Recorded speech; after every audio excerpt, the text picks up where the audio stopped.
டூனா கட்லெட் எப்படி செய்கிறதுன்னு பார்க்கலாமா? வாங்க.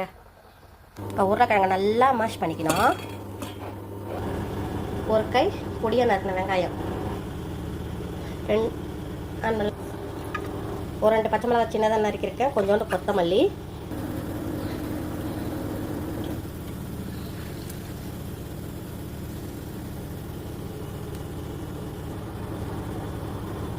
ரெண்டு பிரெட்டை முக்கி எடுத்தாச்சு. இப்போ ஒரு ஸ்பூன் தனி மிளகாத்தூள், தேவையான அளவுக்கு உப்பு,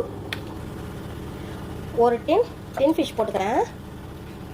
தண்ணியெல்லாம் நல்லா ஈர்த்துட்டு எண்ணெயெல்லாம் ஈர்த்துட்டு வெறும் நான் டூனை மட்டும் போட்டுக்கிறேன் டின் ஃபிஷ்ஷு. இப்போ நல்லா மிக்ஸ் பண்ணிட்டுங்க,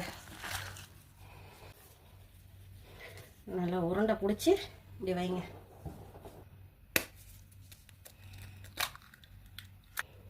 ஒரு முட்டை உடச்சிக்கிட்ட கொஞ்சம் பால் நல்லா அடிச்சுக்குங்க.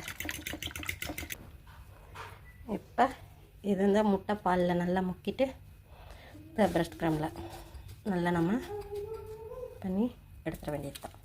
பாருங்கள், நம்ம எல்லாத்தையும் இந்த மாதிரி நம்ம முக்கி எடுத்துட வேண்டியது தான். எண்ணெய் நல்லா காஞ்சிச்சு. இப்போ நான் போல் போடுறேன்.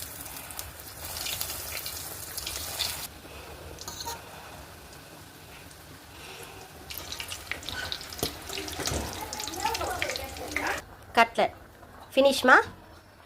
நம்ம பேஜை ஃபாலோ பண்ணுங்கள், சப்போர்ட் பண்ணுங்கள், லைக் பண்ணுங்கள், ஷேர் பண்ணுங்கள், கமெண்ட் பண்ணுங்கள். தேங்க்யூ.